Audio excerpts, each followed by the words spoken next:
네, 시편 26편 보겠습니다. 오 여호와여, 나는 진실하게 살아왔습니다. 나를 변호해 주소서. 내가 여호와를 믿었으니 내가 미끄러지지 않을 것입니다. 오 여호와여, 나를 살피시고 시험에 내 마음과 내 생각을 알아보소서. 주의 사랑이 항상 내 앞에 있기에 내가 한결같이 주의 진리를 따라 살아갑니다. 나는 사기꾼들과 한자리에 앉지 않으며 위선자들과도 어울리지 않습니다. 나는 악을 행하는 사람들의 모임을 싫어하며 악인들과 자리를 함께하지 않습니다. 오 여호와여, 내가 결백함을 보이려고 손을 씻으며 주의 제단을 두루 돌겠습니다. 감사의 노래를 소리 높여 부르며 주가 하신 놀라운 일들을 모두 말하겠습니다. 여호와여, 주께서 사시는 집, 주의 영광이 계시는 곳을 내가 사랑합니다. 죄인들과 함께 내 영혼을, 피 묻은 사람들과 함께 내 생명을 걷어가지 마소서.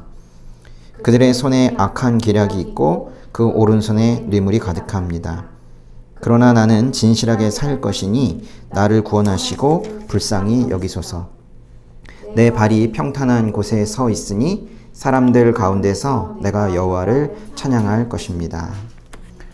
오랜만에 시편 묵상 영상을 올립니다. 그동안에 시편 묵상을 안 했던 것은 아닌데 시편 26편에서 한 발짝도 나아가지 못하고 참 26편을 읽고 또 읽으면서 오랫동안 한 편에서 씨름을 했습니다. 이 시편의 6절을 보시면요, 손을 씻으며 주의 제단을 두루 돌겠습니다 라는 표현이 있고, 그 8절 보시면 주께서 사시는 집이라는 표현이 있는데요, 이런 것들은 다분히 예배와 관련되어 있는 용어들입니다. 그래서 이것을 입당송이라고 부르는 사람이 있을 정도로 이것은 예배에 참여하러 가는 그런 노래인데요, 예배에 참여하는 어떤 사람이 자신이 예배를 드릴 만한 자격이 있다고 말하는 그런 시이자 노래입니다.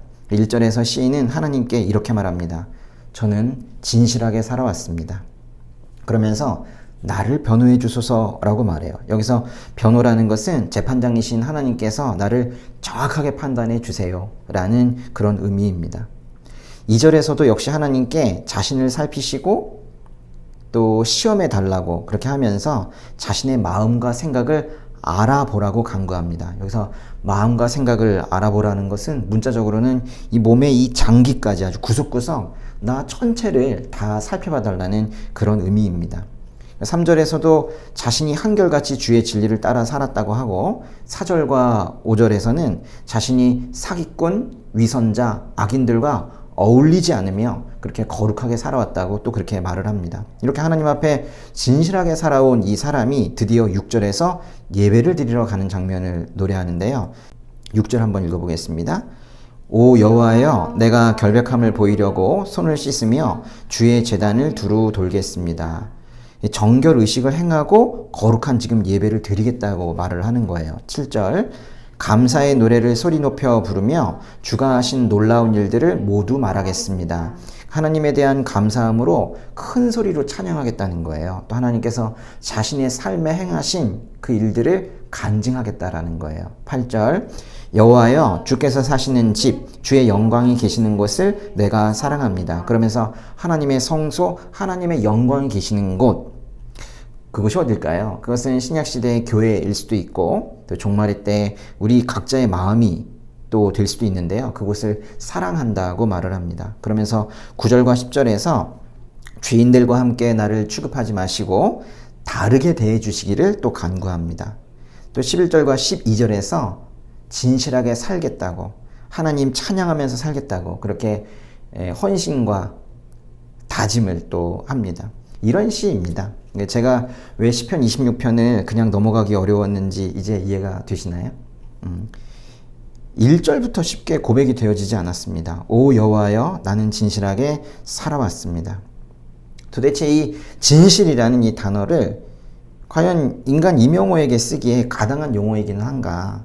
또 3절처럼 주의 사랑이 항상 내 앞에 있기에 내가 한결같이 주의 진리를 따라 살아갑니다 라고, 한결같이 하나님의 진리를 따라 살아간다고 감히 내 입술로 내가 말을 할 수가 있는가?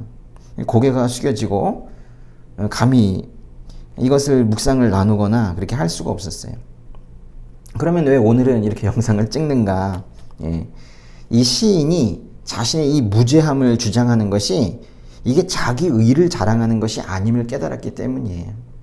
만약에 이 시인이 자신에게 흠결이 전혀 없으므로 하나님 앞에 그래서 당당하다라고 그렇게 생각하고 있었다면 이 사람은 아마도 예배를 드리지 않았을 겁니다. 근데 이 시인은 손을 씻으며 주의 제단을 두루 돌겠다고, 즉 예배를 드리겠다고 말을 합니다. 자신에게 자기 의가 가득해서, 자기 의가 이 안에 가득해서 하나님의 긍휼을 간절히 구할 필요가 없는 사람은 예배를 드릴 필요가 없을 거예요. 아니, 예배를 드릴 생각을 하지 않을 겁니다. 또 이 시인의 11절을 보시면 나를 구원하시고 불쌍히 여기소서라고 말합니다. 자신이 법적으로, 영적으로, 도덕적으로 완전해서 이미 구원을 얻었다고 생각한다면 왜 이렇게 구원해 주세요 라고 간구하고 불쌍히 여겨주세요 라고 기도하겠어요? 그저 이 시인이 자신이 진실하고 결백하다고 말하는 것은 그렇게 진실하고 결백하신 그 분을 간절한 마음으로 내가 매일매일 따라가고 있기 때문에 그렇다고 말하고 있는 거예요. 완전하신 그분이 나와 함께 계시다는 믿음이 있었기 때문에 26편과 같은 어찌 보면 오만해 보일지도 모르는 이런 고백도 할 수가 있는 겁니다. 어쩌면 이 시인은 이후에 오시게 될 예수님을 미리 만나고 미리 믿고 있었는지도 모르겠습니다. 나는 참으로 죄 많은 인생이고 부족함이 한이 없지만은 예수님께서 십자가에서 흘리신 그 보혈이 나를 깨끗하게 씻었으므로 또 그 예수님의 공로로 인해서 하나님께서 나에게 죄 없다 이렇게 선언하셨으므로 거울 속에 비친 현실의 나의 모습은 아직 도덕적으로 연약한 부분이 있다 하여도 하나님께서 허용하신 신분이 된 나는 당당하게 나는 진실합니다 이렇게 말할 수 있었을 거예요. 재밌는 것은 이 노래의 첫 부분에서는 그 1절에서는 나는 진실하게 살아왔습니다 라고 말해요. 개역개정에서는 완전하게 행하였다 라고, 즉 과거형으로 말해요. 근데 이 노래의 끝에서 두 번째 절에 보시면 나는 진실하게 살 것입니다. 개역개정에서는 완전하게 행하오리니 그랬어요. 즉 앞으로 그렇게 할 것이라고 표현을 했다는 거예요. 같은 노래에서 나는 진실하게 살아왔습니다 라고 시작을 해서 진실하게 살 것입니다 라고 끝을 낸 거예요. 하나님께서 죄인인 우리를 불러 우선적으로 의롭다 칭하셔서 우리가 법적으로 의롭게 되었고, 그래서 우리가 하나님 감사합니다. 그러면 제가 그 하나님의 선언에 합당하게 살아가겠습니다 라고 고백하는 그런 과정 같아요. 칭의와 성화의 과정뿐만이 아니라 이 시의 행간에 죄인의 고뇌가 잘 녹아있는 그런 시편 26편이었습니다.